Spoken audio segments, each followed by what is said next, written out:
Hoje nós estamos nessa última aula aqui e voltaremos depois às nossas aulas. Tá olhando aqui, olhando e não olhei, né? Nós vamos voltar dia,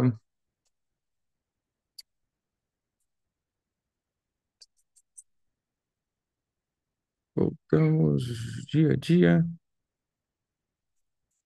voltamos dia 30 de junho, que a gente começa as nossas temporadas de novo. Nós tivemos aí 5 meses, né, intensos de laivando, estudando, jejuando, coisando, negociando. Então a gente vai estar aí um tempinho de descanso, sem laivar. E aí, dia 30 a gente volta. Aí volta com esse grupo, os Shabates no outro grupo, né? Todos voltamos com as escolas, né, com os discipulados, nós voltamos. Então a gente volta para o segundo semestre. Vamos voltar com tudo. Estava estudando aqui umas coisas aqui e a gente faz isso. O pessoal das Europa também, nós voltamos em toda essa data aí. A gente reformula, volta e continua. Amém? Dia 30 a gente retoma as nossas atividades. Dá uma parada aí de umas 2 semanas, 3 semanas, né? 3 semanas.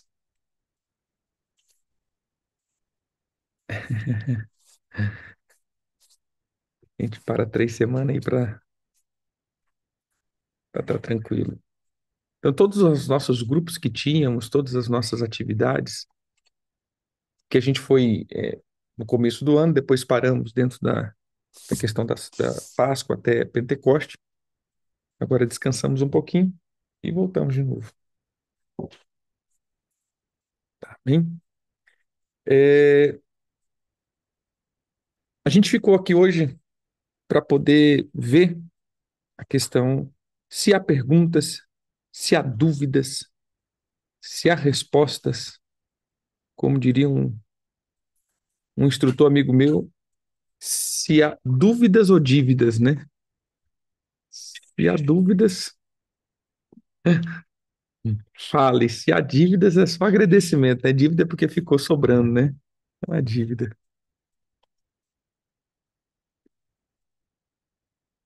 Então, fale agora ou fale mais tarde. Mas se falar mais tarde, a gente responde só dia 30.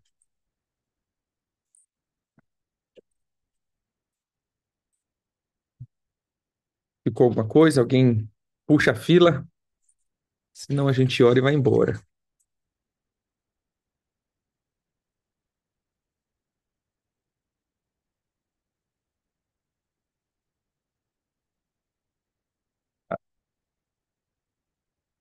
Vamos lá. Nós falamos ontem acerca.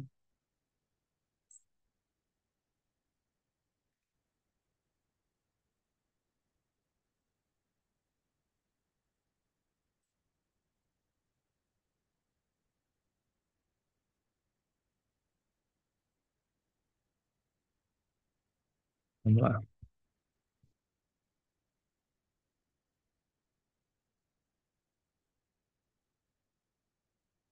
Pegar aqui.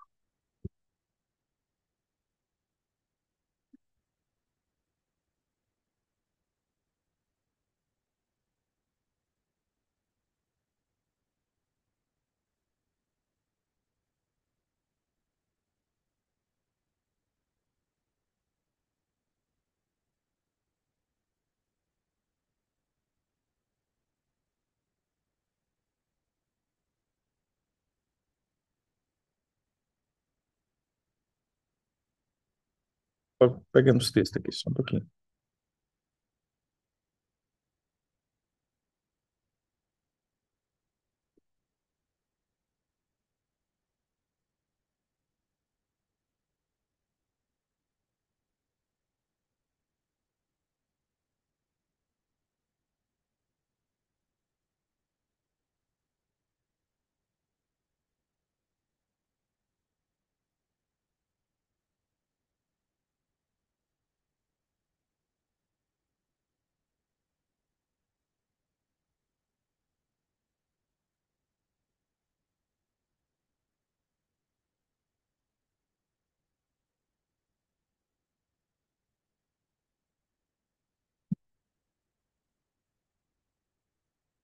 É, vamos lá.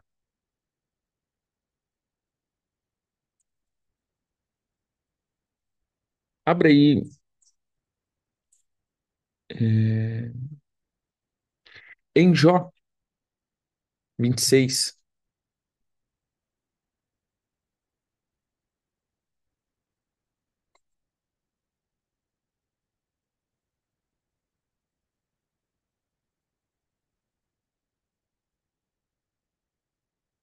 Então agora a gente vai falar do Seol.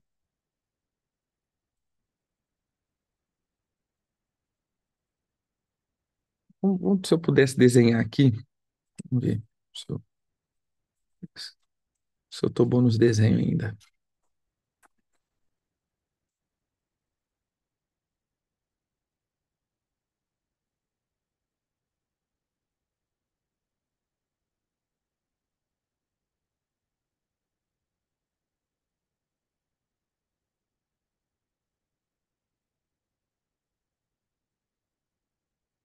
Glória a Deus. Vamos lá.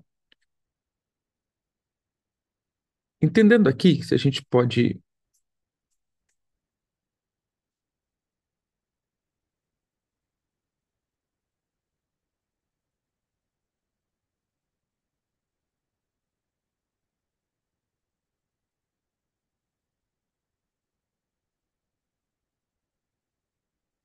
Temos duas perguntas aqui.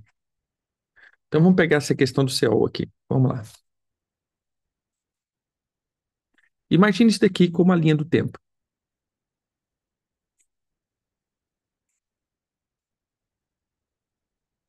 Imagine aqui.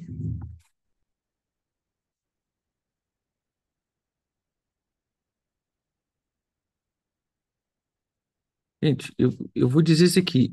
Isso daqui é como eu entendo, viu? Pode ser que muitos têm outras bases, né? E vamos supor que aqui o homem sai do jardim e é colocado sai do jardim aqui, aqui. O homem sai do jardim, pronto. E nessa saída do jardim, então nós vamos ver essa caminhada do homem. Oxe, pra cá, rapaz. Essa caminhada aqui.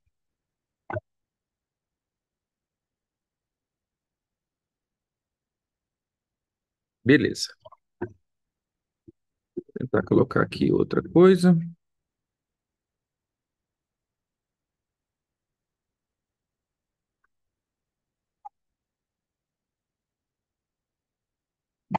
Outro. Vou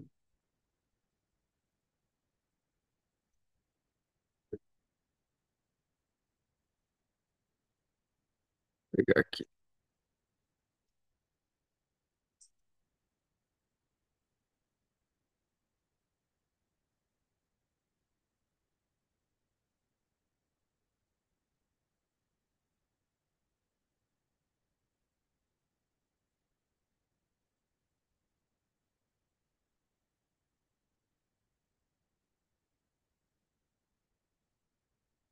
Ah,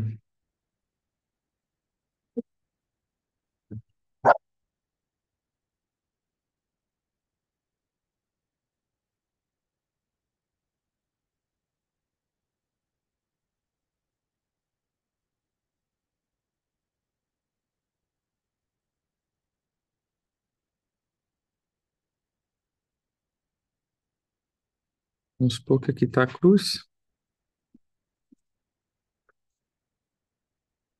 Ou seja, então nós vamos ver o antes e o depois de Cristo. Então, o que que a Bíblia nos relata é que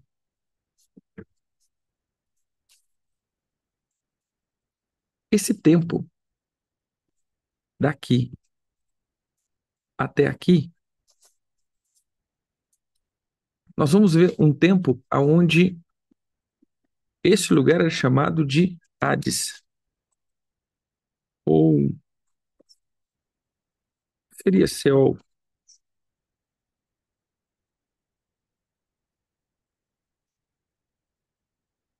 ou lugar de habitação dos mortos. Então nós vamos ver esse daqui, ele termina na cruz.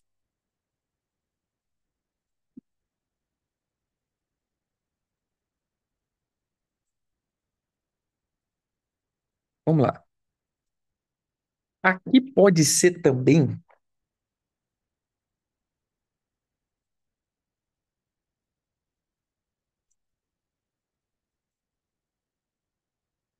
veja só,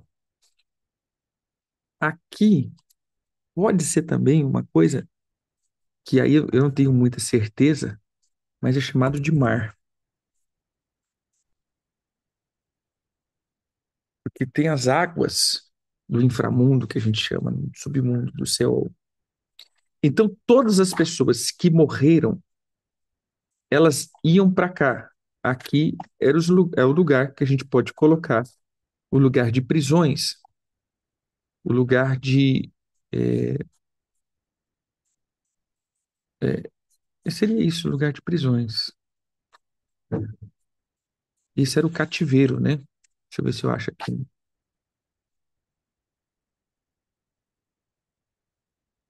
Exatamente, aqui era o lugar de governo dele. Todos vinham para cá. O ponto que a gente tem que entender é que todos vinham para cá. Não era alguns. Você encontra aqui um.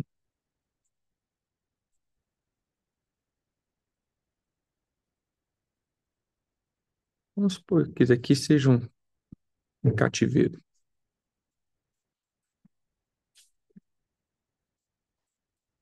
Aqui seria então o cativeiro.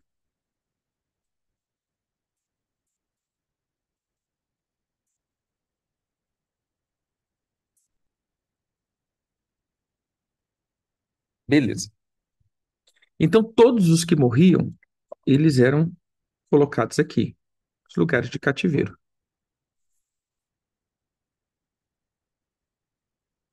Vamos lá, vamos para o texto agora. Jó,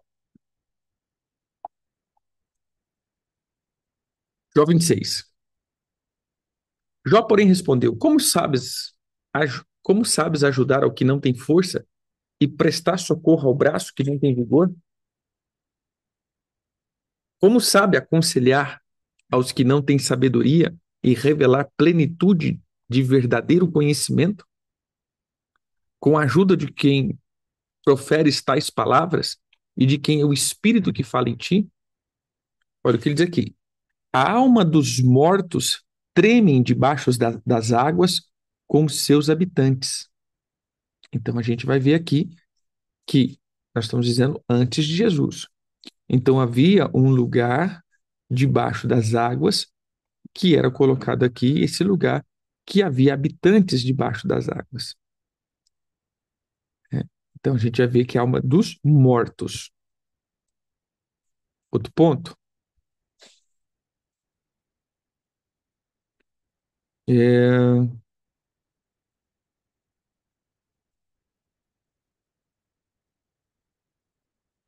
Salmo 115, 17.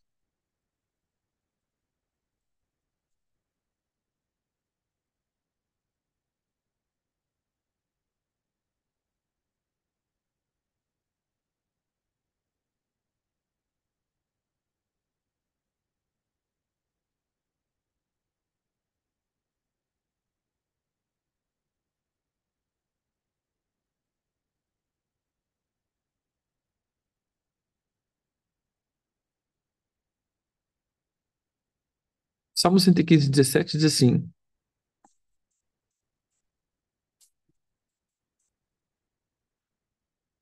os mortos não louvam ao Senhor, nem os que descem à região do silêncio. Então a gente tem uma outra expressão. Ele não diz quais são os mortos. Ele diz que existe, ou seja, os mortos, eles estão em um lugar de silêncio. É um lugar onde a voz é calada. Veja, outro texto. Provérbios 21.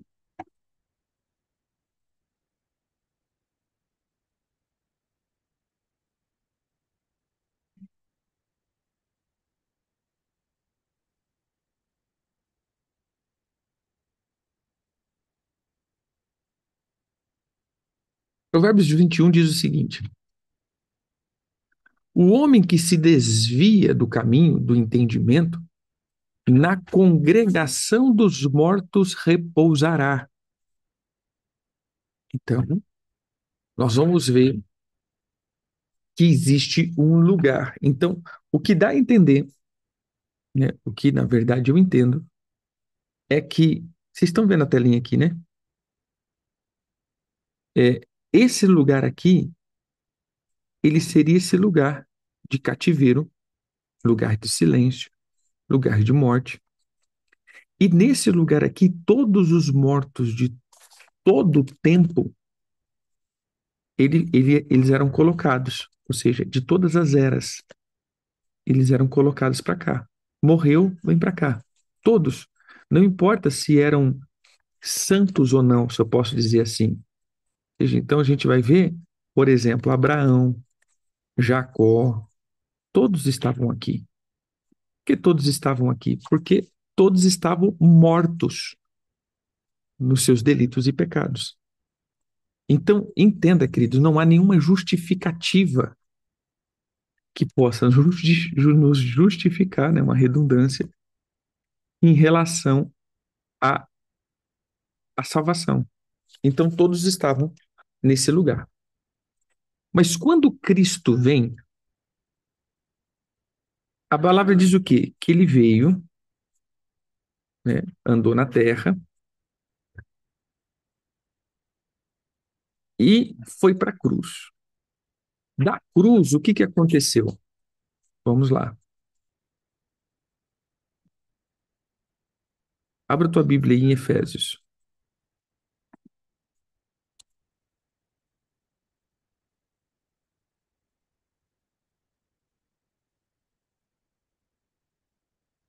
Efésios capítulo 4,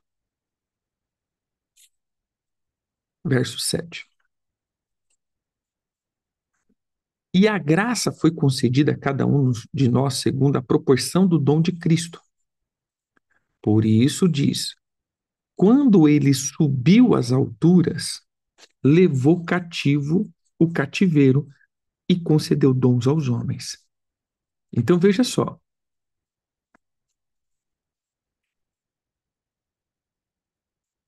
olha que interessante aqui. A gente vai voltar para esse texto de novo, mas abra lá em Salmo 68,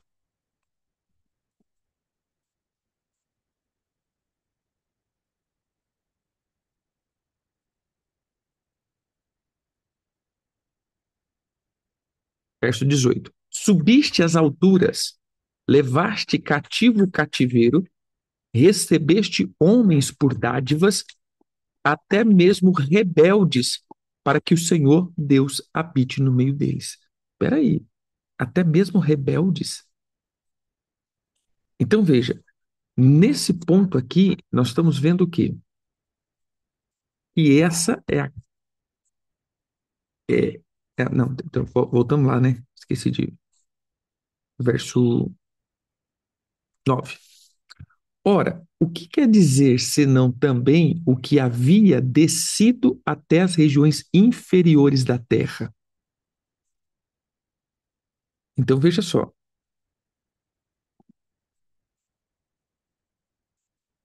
é, Essa questão, as regiões inferiores da terra, nós vamos entender que Jesus desce para esse lugar. Então é como que ele fizesse isso. Ele veio, ele desce, e quando ele desce, ele vem é, pregar para esse povo que estava aqui. Ele vem, prega para esse povo e toma o cativeiro e leva para Deus. É como que ele pegasse o cativeiro e destruísse o cativeiro. Então ele te leva cativo o cativeiro toma os homens como dádiva, veja só, desce, leva os homens como dádiva ao Senhor e sobe ao Pai. Então, essa foi a expressão que a gente entende da vinda e da ida de Jesus, né? Se eu vou dizer assim. Subiu, mas antes de subir, desceu, por isso que ele diz que ele a palavra que ele dava é que ele seria, o sinal que ele dava era o sinal de Jonas, que ficaria 3 dias.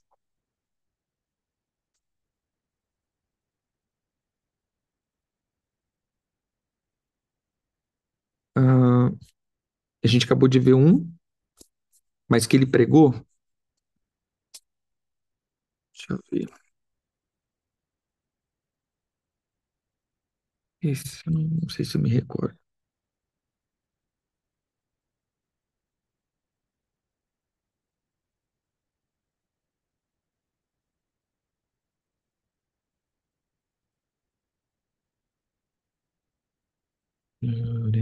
Deixa eu achar aqui.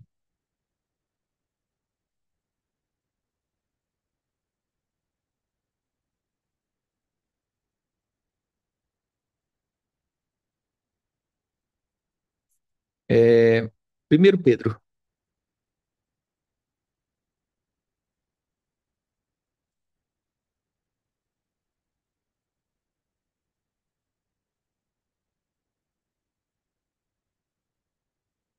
Primeiro Pedro 1, quer dizer, 3,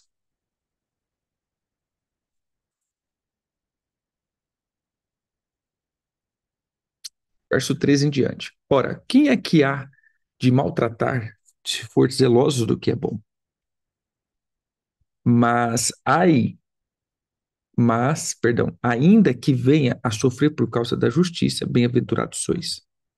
Não vos amedronteis, portanto, com as suas ameaças, nem fiqueis alarmados, antes santificai a Cristo como Senhor em vosso coração, estando sempre preparados para responder a tudo quanto pedir a razão da esperança que há em vós, fazendo todavia com mansidão e temor, com boa consciência, de modo que, naquilo em que fala contra vós, fiquem envergonhados os que difamam o vosso bom proceder em Cristo. Porque, se for da vontade de Deus, é melhor que sofrais por praticardes o que é bom, do que praticar o mal.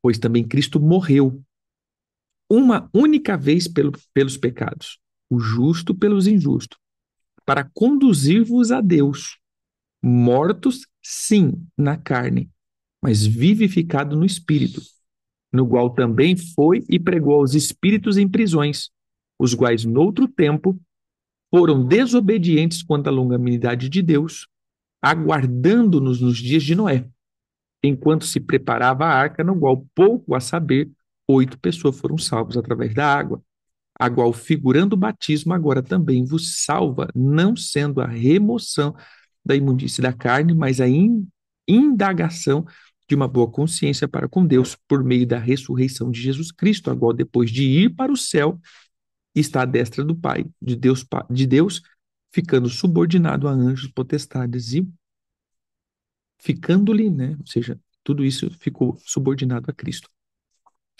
Então, o fato aqui, veja, olha o que ele está dizendo aqui de novo, pois também Cristo morreu uma única vez pelos pecados, justo pelo injusto, para conduzir-vos a Deus. Então, ele morreu para nos levar para Deus. Morto sim na carne, mas vivificado no espírito, do qual também foi e pregou aos espíritos em prisões, aos quais, noutro tempo, foram desobedientes quanto à longanimidade de Deus, aguard... Deus aguardava nos dias de Noé. Então a gente vai ver que é, ele fez isso. Ele veio, pregou e tomou cativo o cativeiro e pregou os espíritos que estavam em prisões. Entendeu? Aqui começa então um outro tempo. Nesse ponto aqui, é como que tudo isso daqui ficasse por uma temporada, subiu. E esses mortos que estavam aqui, o que que eles fazem? Quer ver?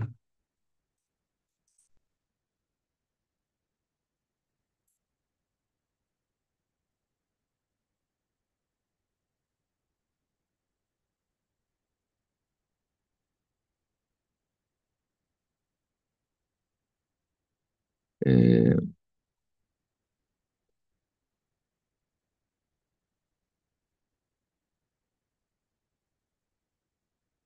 deixa eu achar aqui.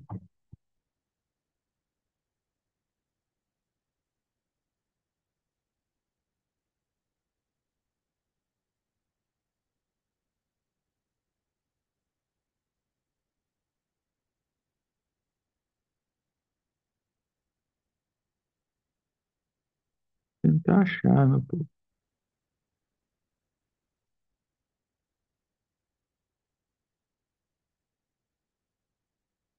Porque isso aqui tá tudo combinado, né? Assim, a gente vai fazendo ao vivo.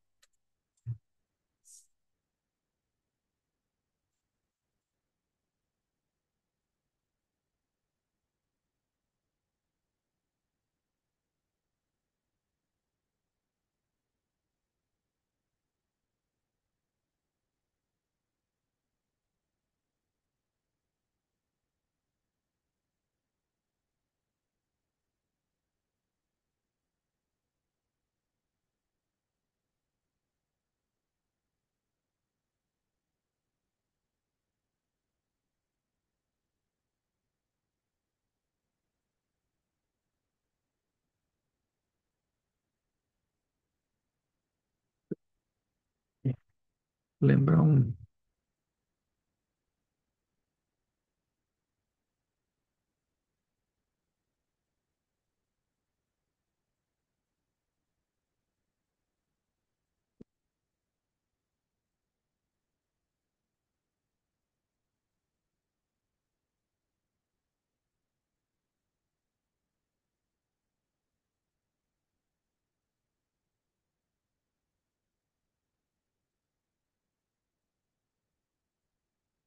Aqui, ó. Abre aí. Mateus 27.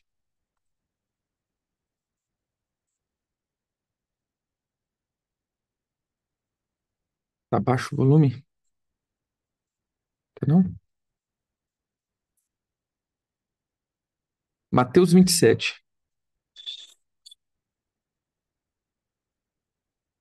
verso 50. E Jesus, clamando outra vez em grande voz, entregou o Espírito. Eis que o véu do santuário se rasgou em duas partes, de alto a baixo, tremeu a terra, fendeu-se as rochas, abriram-se os sepulcros e muitos corpos de santos que dormiam ressuscitaram. E saindo dos sepulcros depois da ressurreição de Cristo, entraram na Cidade Santa e apareceram a muitos. Olha que interessante. Olha que loucura isso, né? Eles, é, ele diz que quando o véu se rasga, o sepulcro se abre e muitos dos que dormiam em Jerusalém ressuscitaram e estavam andando pela cidade. Eles viram, né? Eles viram. Imagine a loucura que foi, né? De repente, Abraão, José andando por Jerusalém, né? Foi, eu acho que foi um trem meio coisado, né? Mas o que que acontece aqui? Depois disso, aí eu digo, meu entendimento é que depois disso abre-se um outro tempo. Ou seja, da cruz em diante, abre-se um outro tempo. Que tempo é esse? Agora ele abre-se esse tempo aqui.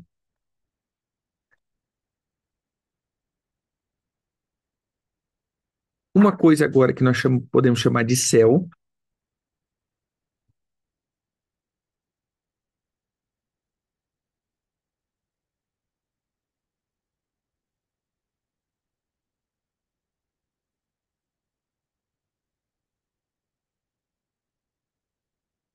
Outra que nós vamos chamar de inferno.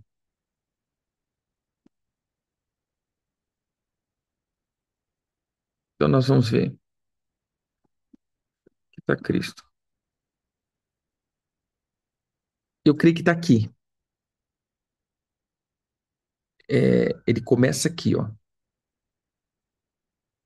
Por quê? Porque aqueles que morreram em Cristo, eles vão para o céu. Aqueles que morreram sem Cristo, eles vão para o inferno. E aqui está a humanidade, caminhando. Então veja só, entenda agora o tempo. O que eu entendo é que, vamos colocar aqui céu,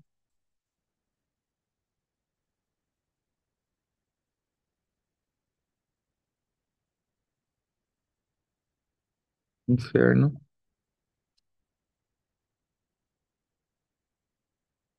e a terra.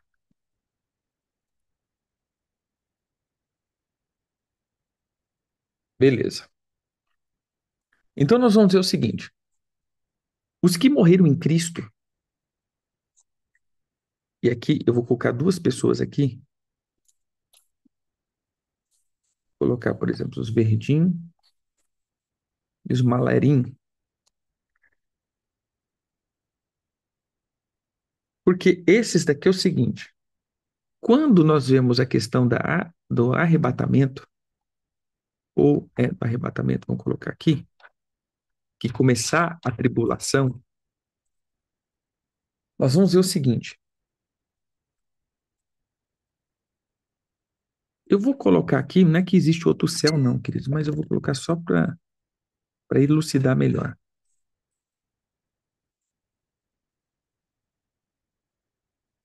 Esses que morreram, que a gente chama, que morreram e tem galardão, esses daqui vão para a boda do cordeiro, o casamento, é a noiva, né? Esses daqui seguem aqui. Eles seguem esperando o número se completar. Lembra que a Bíblia diz quem são esses que vieram da grande tribulação, que lavaram em remido, e blá, blá, blá, blá, blá, blá. Esses vão estar aqui. Vieram da grande tribulação e os que morreram nessa etapa de meia boca, né? Crente meia boca. Foram salvos, mas não reinam. Então eles voltarão para cá. Esses daqui é da noiva. Por quê? Porque esses daqui, eles vão para uma etapa que eles descerão depois da tribulação. Eles descem junto com Cristo para a terra. Esses daqui ficam aguardando, vamos colocar que aqui seja o milênio, tá, viu?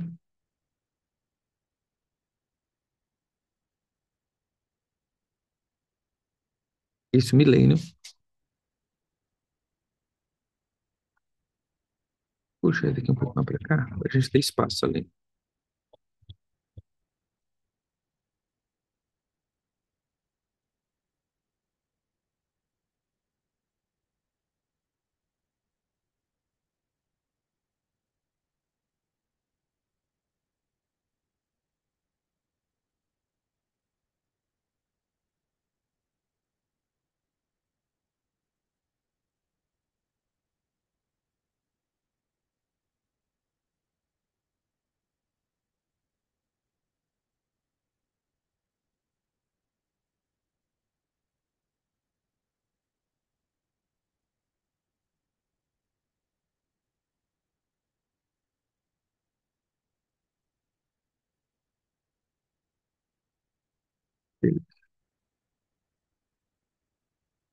E esses daqui segue avante. Aqui é o milênio, e esses daqui continuam aqui ainda. E todos os que vão morrendo sem Cristo vêm para cá, e todos os que vão morrendo depois aqui, eles vêm para cá, ou seja, aqui não quase não haverá morte, mas ainda haverá. Eles vêm para cá. E aqui a noiva vem e reina com Cristo. Depois vai ter uma coisa que a gente chama de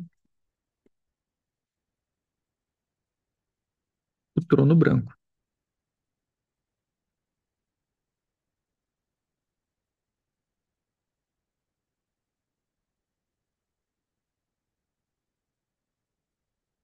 E esses vão ser, esses aqui já estão julgados, então eles não serão julgados. Agora, todos os que estão aqui, vamos supor que agora esses aqui estão aqui, que já acabou aquela história daqueles lá.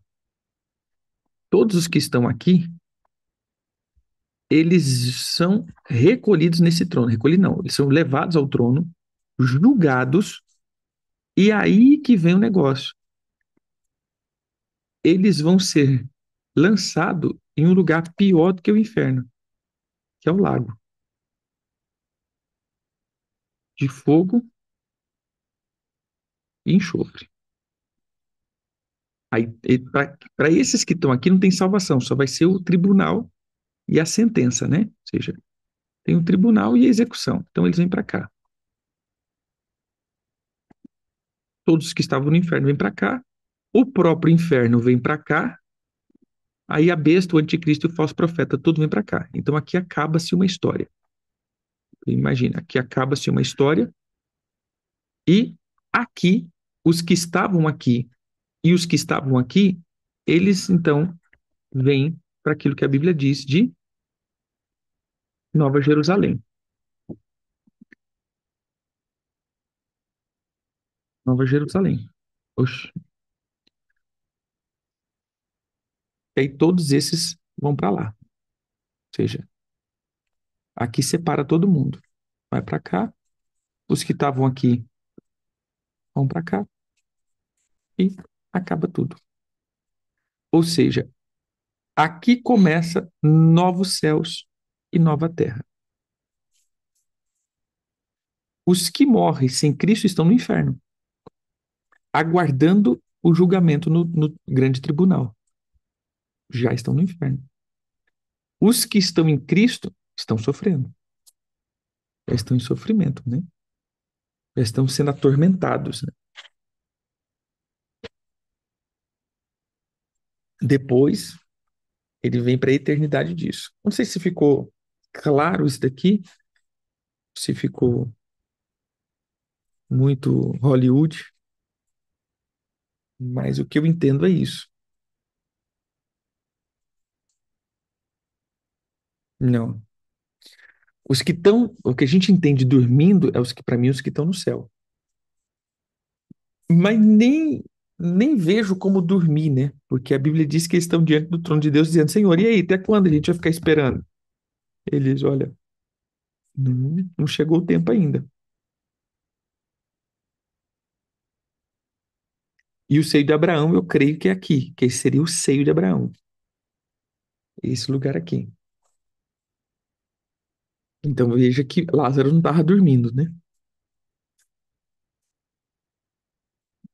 Mas a gente pode até também pensar num lugar aqui.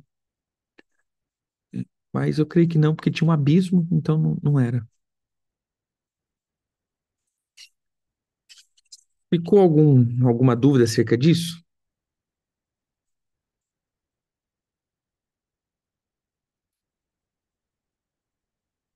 Se ficou dúvida, aí vocês perguntam para Iá, né? Iá, responda-me.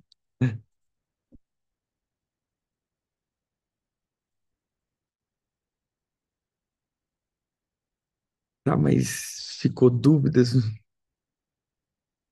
Não, esse é o lugar do silêncio. E quem estava no céu, eu não creio que estava em sofrimento.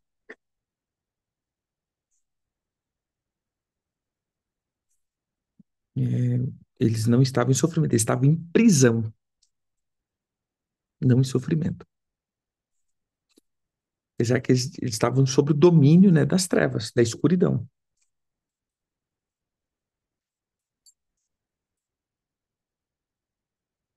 E outra pergunta que surgiu, acerca dos dons. Quando eu falei acerca dos dons, Não é que Cristo foi ungido, apesar que morre e fica na onde? Fica na onde quando? Agora,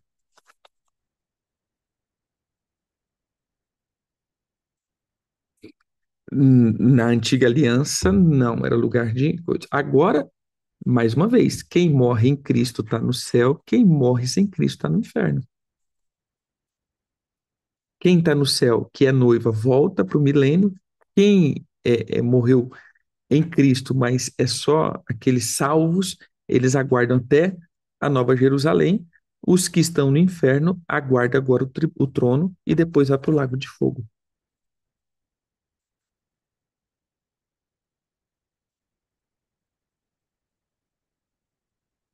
Entendeu? Ou não entendeu ainda?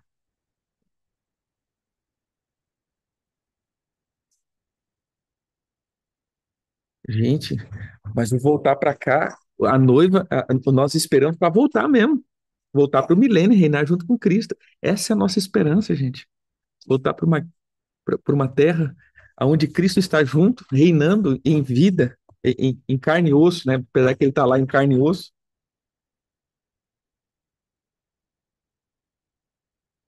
Sim, quem morre com Cristo está no céu. Porque o céu é um lugar de, é, de espera, não um lugar de habitação. O lugar nosso de habitação é Nova Jerusalém, que é o jardim. Eu entendo como jardim. Não,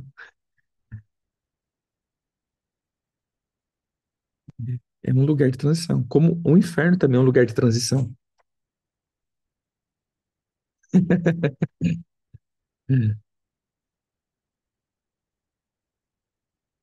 E se for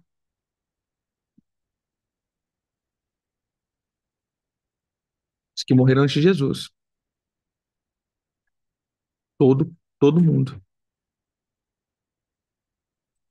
Todos, todos, todos. Todos que morreram.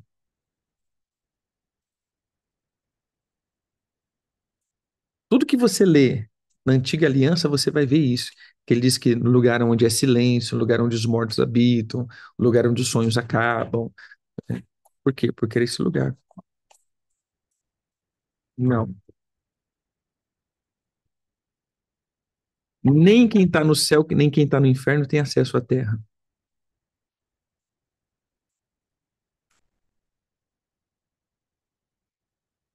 Sim? Sobre os dons que nós tínhamos falado, o que que nós entendemos? Existe, sim, todos foram para lá.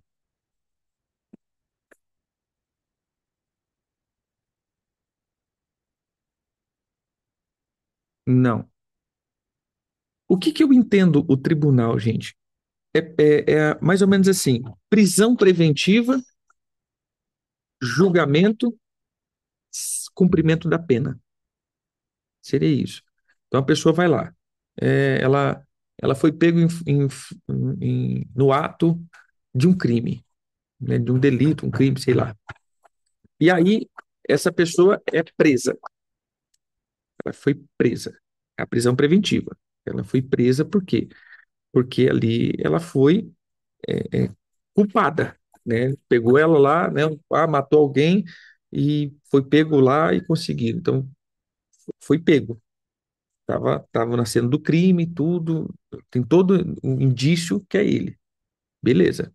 Então, ele vai para a prisão. Da prisão, ele vai agora responder no sentido de, agora ele vai estar ali, ele vai para o julgamento, o processo. Você entendeu? Veja, estão no processo. Estou fazendo isso aqui agora numa questão de um tribunal normal. Aí agora vai para o advogado e tudo, né? E vai agora, pelas penas, determinar a sentença dele. Então já sabe que ele é culpado, sabe que ele cometeu o crime, a infração, e ele vai ter que responder a pena. Mas agora vai ver qual é a pena que ele vai responder. Aí, depois do tribunal, há a manifestação da pena e a sentença. E aí sim ele vai começar a corresponder e responder, na verdade, pelo crime que ele cometeu. Assim também eu vejo nesse sentido. A pessoa vai para o inferno, é a prisão preventiva. Ele está no inferno e ele vai esperar o tribunal. Veio o tribunal e o tribunal vai dar a sentença. E é nesse momento que a Bíblia diz: e todo joelho se dobrará e toda língua confessará que Jesus Cristo é o Senhor. Por quê? Porque todos os que estão no inferno é porque não se dobraram e nem confessaram Jesus. E ali eles terão que confessar que Jesus Cristo é o Senhor e tem que se dobrar diante dele, mas ali já não tem mais salvação. Ali é só para o confessamento mesmo, né? Ou seja, eles vão estar ali porque eles têm que confessar que Jesus Cristo é. Todos confessarão que Jesus Cristo é Deus. Não há uma alma, no sentido de um ser vivo, que não confesse que ele é Deus. Porque os que estão no inferno, logo, é porque não confessaram.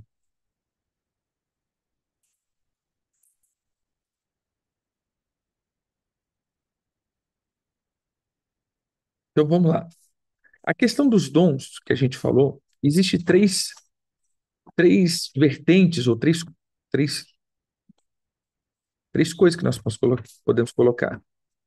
Aqui foi colocado como Cristo, né? Não, eu não lembro de ter colocado como Cristo recebeu. Na verdade, o que nós temos que entender é que existem três manifestações de dons. Nós temos os dons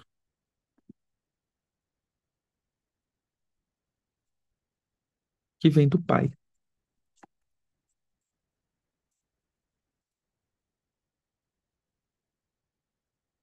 Nós temos os dons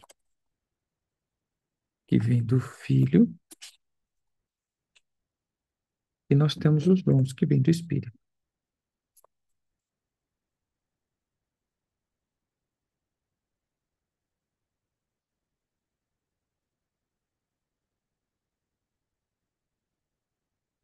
Aonde está isso? Vamos lá para a Bíblia.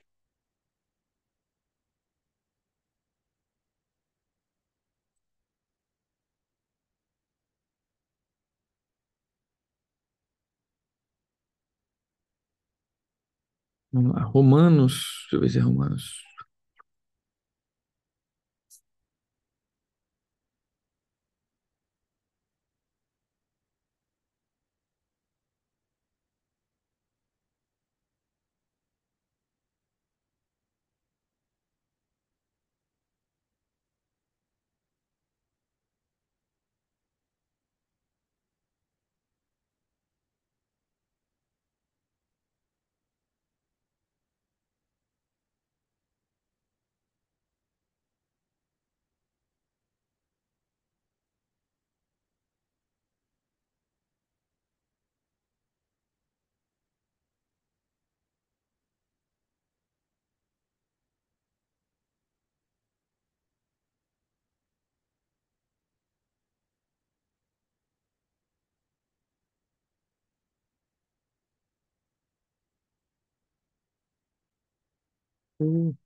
Ele fala.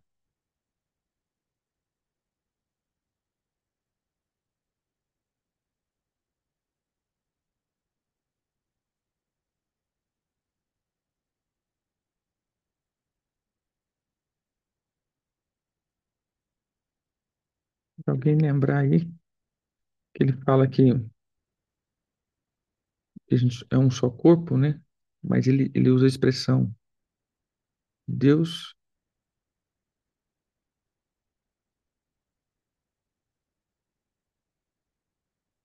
só é perfeito só da fé. Pá.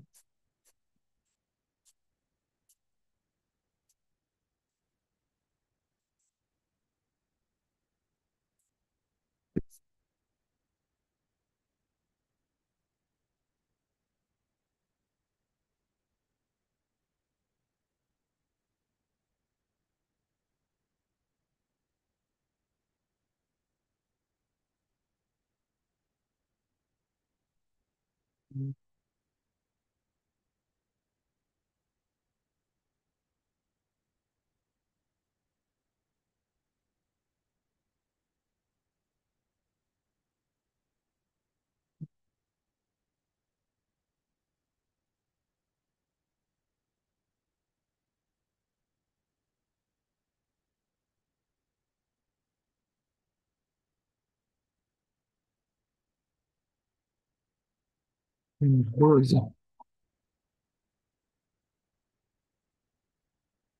Esse é Romanos 12.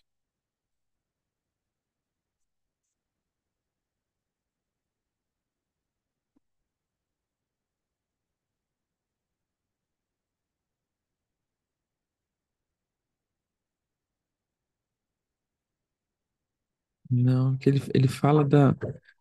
Ele fala assim, e todos, mas temos o mesmo Deus, não sei o quê, o mesmo Cristo, não sei o quê, o mesmo Espírito, né?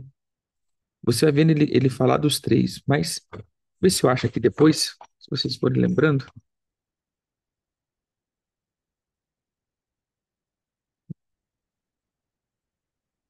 assim como o Senhor tem muitos membros, membros, se nós também continuamos, Cristo mesmo.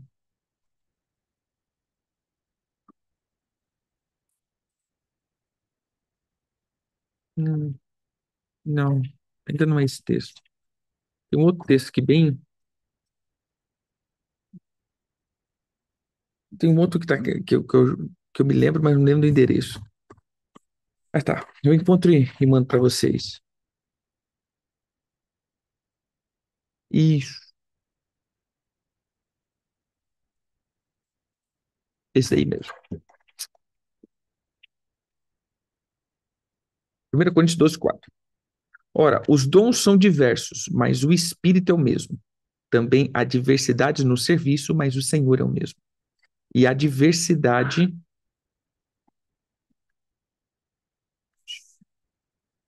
nas realizações, mas o mesmo Deus. Então veja só, ele coloca o Espírito como dons,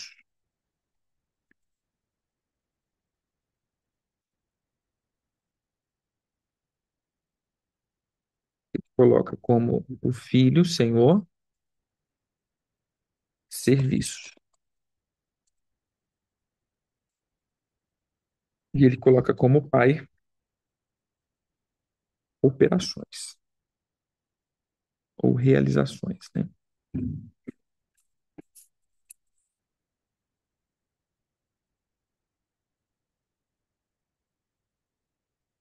Ou seja, o que que nós vamos dizer aqui? Os dons do Pai, eles são os dons de, vamos colocar realizações aqui, que são dons que eu colocaria serviço no sentido que ele nutre o corpo com as suas tarefas. O que que seria isso? Vamos lá. Administração, hospitalidade,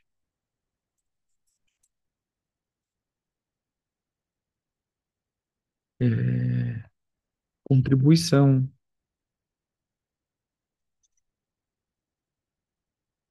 e-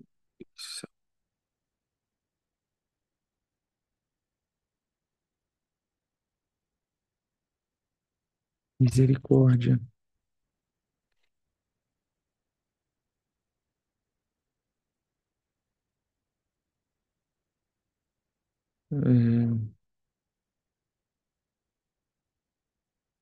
isso, tem mais outros, né?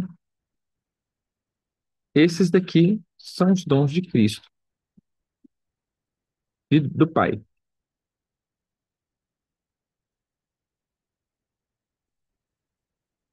Sabe aquela pessoa que consegue administrar é, a- uma, um acontecimento, ou seja, aquela pessoa que chega e coloca tudo em ordem, as coisas estão bagunçadas, ela vem e consegue organizar tudo. Esse é um administrador. Por exemplo, um administrador de empresa, ele vem e coloca tudo em ordem.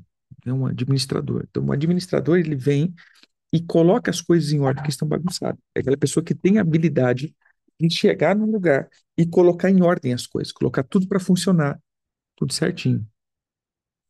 Você entendeu?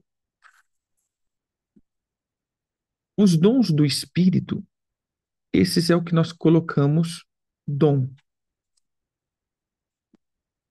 Que aí vem cura, profecia, é, fé, É, não, amor, né? Amor é dom. É dom ou fruto? Não, isso daí é fruto. É, sabedoria, é, entendimento. Entendimento é palavra de sabedoria, palavra de conhecimento, discernimento de espírito,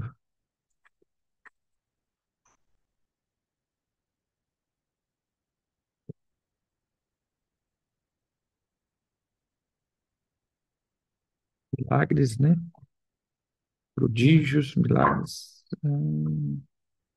línguas, interpretação de línguas. Então, são os dons do espírito, o que a gente chama de nove dons. E os dons de Cristo é os dons que servem a igreja. É o de serviço, que é apóstolo, profeta, evangelista, pastor e mestre.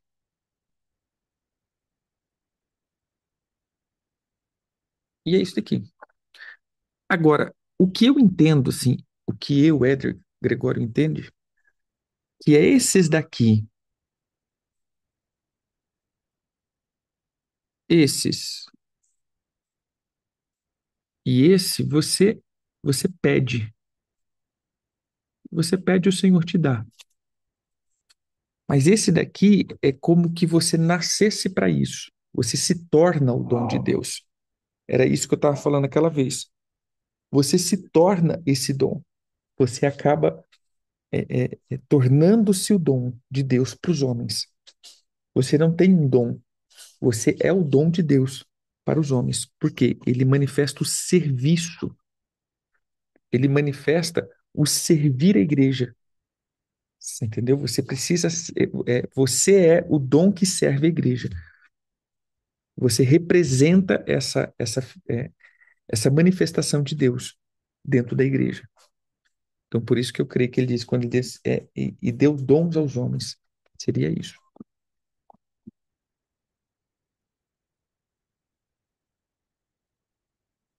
Sim? Então, quem quer esses dons, pede. Quem quer esses dons, pede. Agora, esses daqui você não pede. Você não pede para ser pastor, você não pede para ser apóstolo.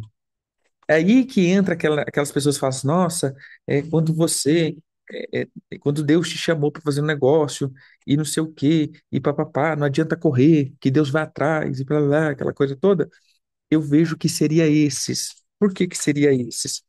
Porque, de fato, essas pessoas são as pessoas que têm uma estrutura.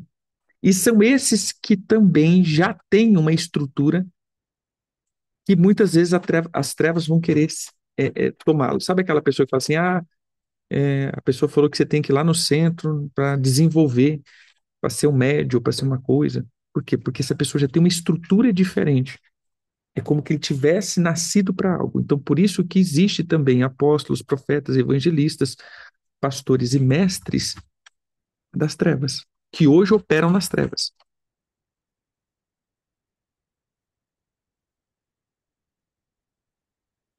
Mas esses são os escolhidos,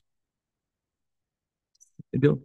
A pessoa tem que querer, mas tem pessoas que foram, né? Muitos são chamados, mas poucos escolhidos. É isso que eu penso nos escolhidos. Essa é a minha visão, queridos. Essa é a minha visão. Então, tem pessoas que todos foram chamados para a salvação, mas muitos aceitaram a palavra de salvação, mas alguns foram escolhidos desde o ventre para uma obra específica. Nascem com esse propósito.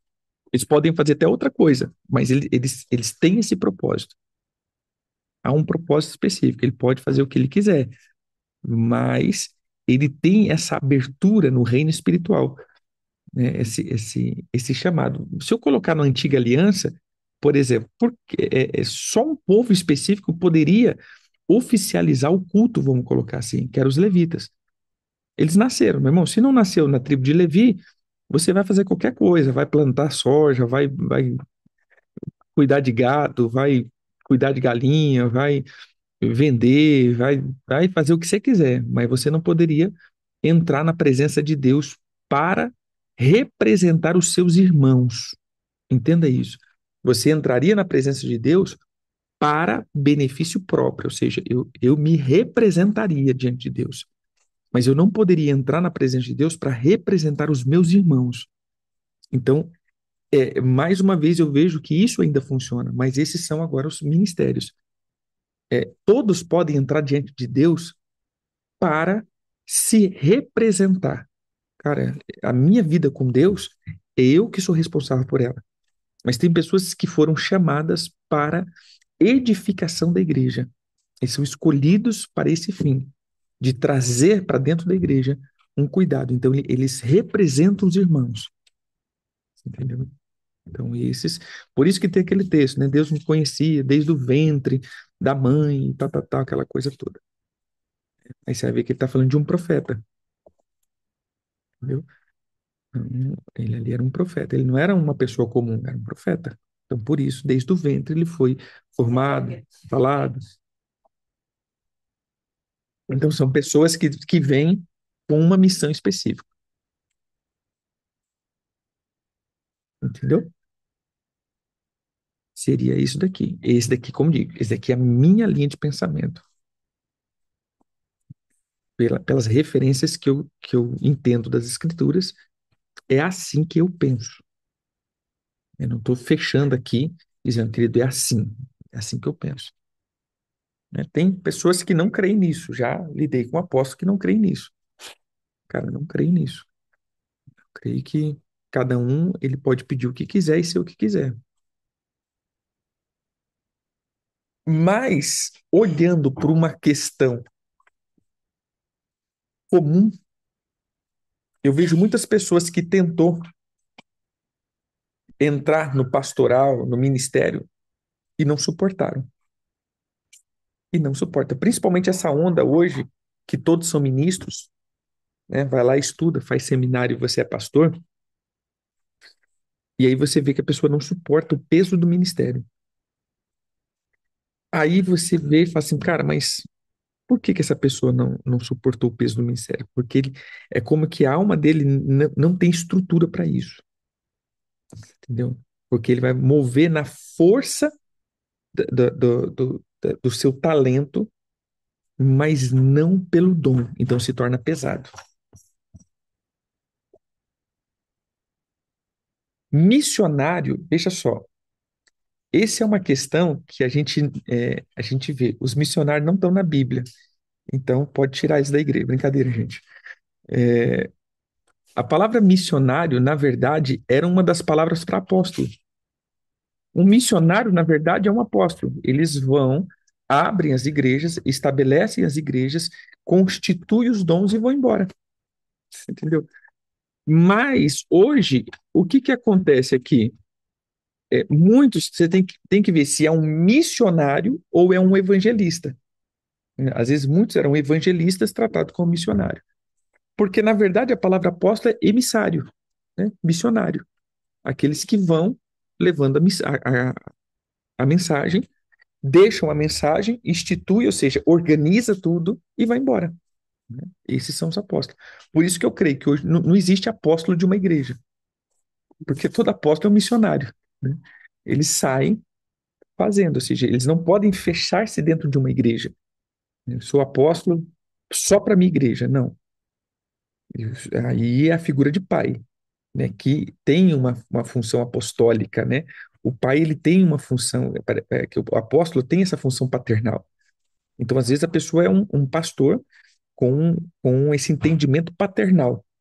Então, aí as pessoas confundem muito com o apóstolo. Mas o apóstolo, ele é das nações, ele é das igrejas. Eles estão ali. Apóstolos e profetas, eles são das igrejas.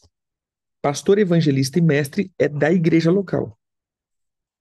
Entendeu? E o apóstolo e os profetas, eles não são de uma igreja, eles são das igrejas.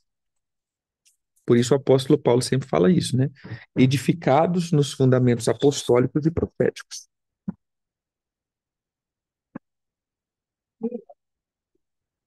Sim,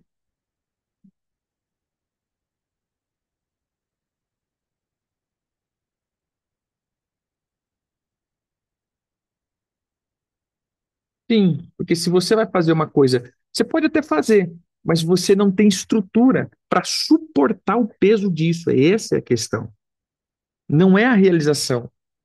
Gente, essa é uma característica que a gente fala. Tem coisas que foram chamadas para funcionar de um jeito. Outras coisas funcionam? Funciona, mas nós chamamos de gambiarra. Funciona por um tempo, entendeu? Mas se torna pesado e quebra. Então, por isso que muitas pessoas estão quebradas no relacionamento com a igreja, com Cristo, por causa disso, porque assumiram funções que não tinham estrutura para suportar o peso depois dessa função.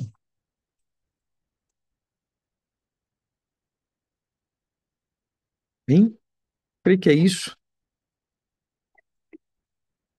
Fechou.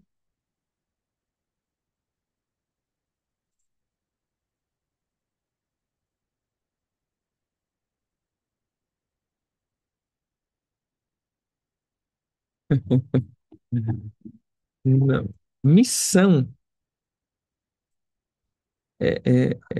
missionário é o enviado, o emissário, aqueles que são enviados com uma mensagem. Eles são os representantes, os, que eu posso colocar? Embaixadores, né?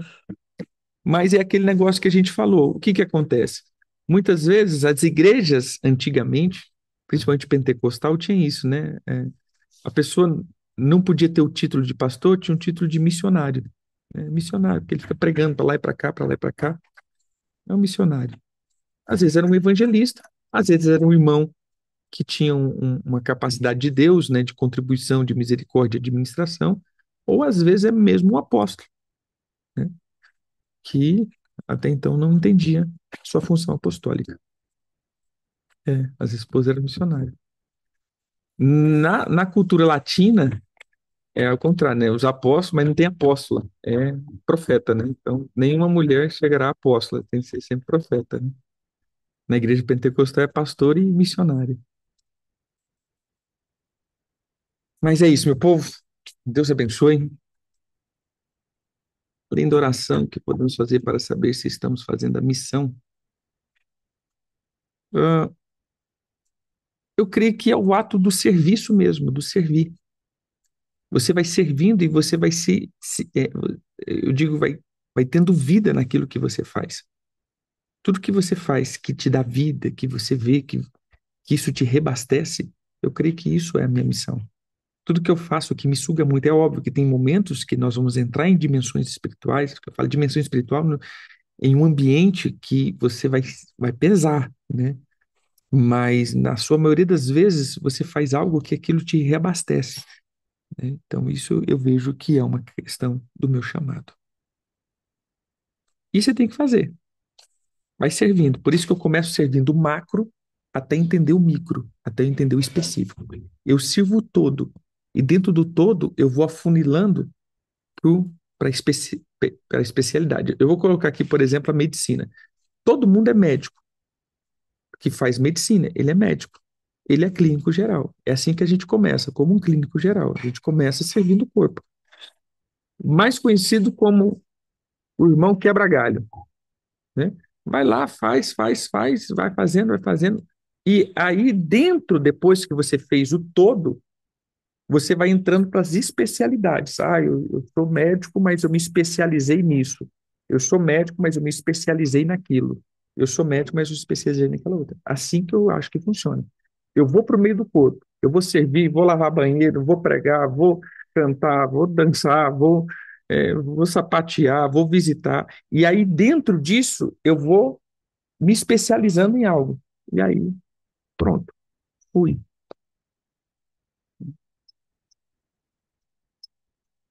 É assim. Você vai como irmão pau para toda obra e daqui a pouco você está.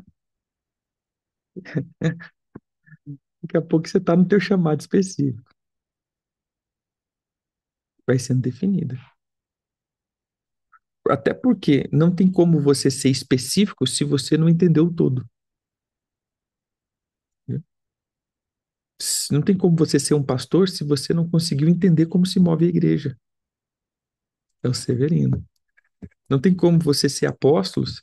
E aí, para mim, hoje está o problema. Porque hoje nós estamos querendo formar ministros na sala de aula. Esse aqui, para mim, é o problema. Senta aqui, irmão, vou te ensinar. Apóstolo, profeta, evangelista, pastor e mestre. Senta aqui que eu vou ensinar.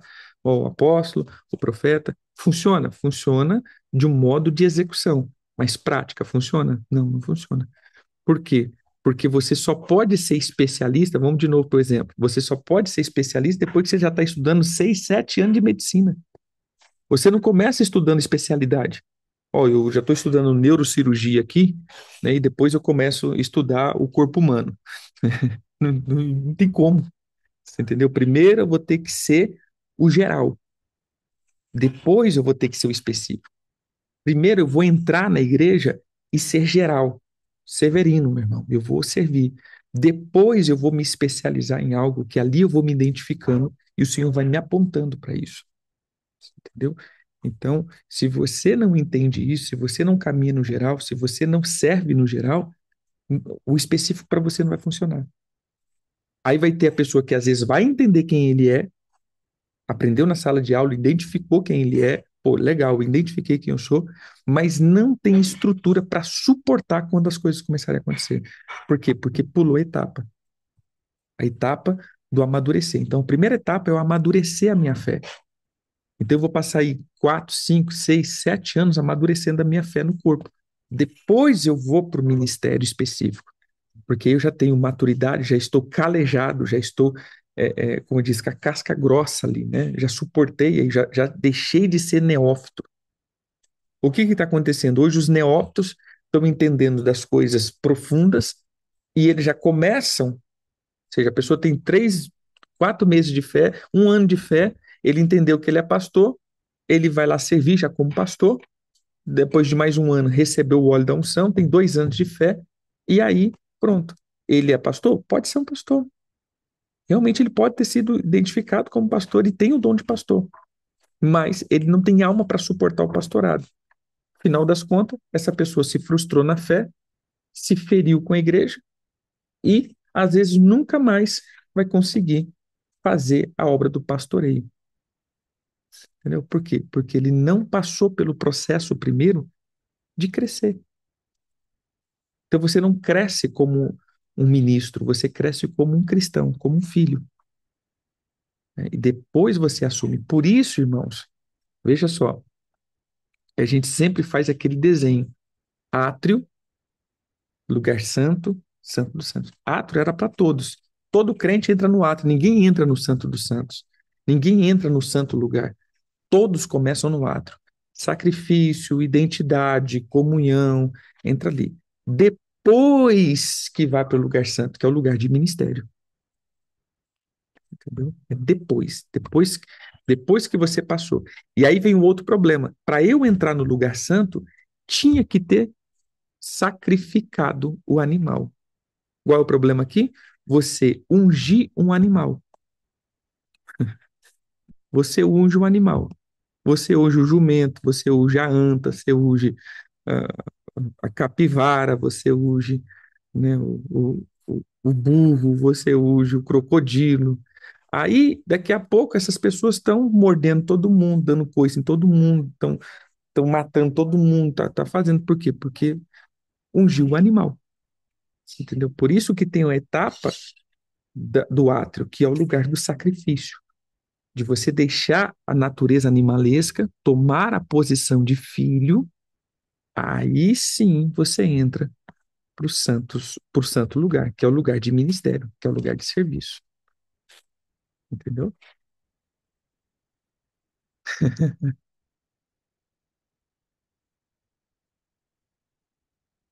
Exatamente. Ninguém começa lá em cima, gente. Como diz, né? Quem começa grande é só monstro. Frankenstein, dinossauro. Esses começam grande, o restante tem que começar fiote. Gente, Deus abençoe vocês. Voltamos dia 30 em todos os grupos, voltamos dia 30. E aí a gente volta de novo, né? Dá um fôlego aí, digerir tudo isso aí que a gente foi falando todo esse tempo. E aí a gente volta com os nossos estudos e as nossas escolas, tá bom? Deus abençoe. Descansem bem, né? Deslivem um pouco, vai viver um pouco deslaivado, vai botar em prática tudo aquilo que a gente foi aprendendo ao longo do tempo e se embora. Shalom, shalom. Estamos nos grupos a gente tá ali, a gente nunca consegue, né? Se desconectar geral, a gente vai ali e a gente vai trabalhando, né? A gente fala descanso, meu irmão, não descansa não, né? É um descanso de... Enquanto a gente descansa, carrega a pedra, né? Então a gente só deixa um pouquinho. Na verdade, esse é um ponto só de a gente assimilar um pouco tudo isso, criar, tipo assim, criar saudade de novo das escolas, né? Porque senão vai ficando tudo muito comum, comum, comum, comum, normal. Shalom, queridos, Deus abençoe.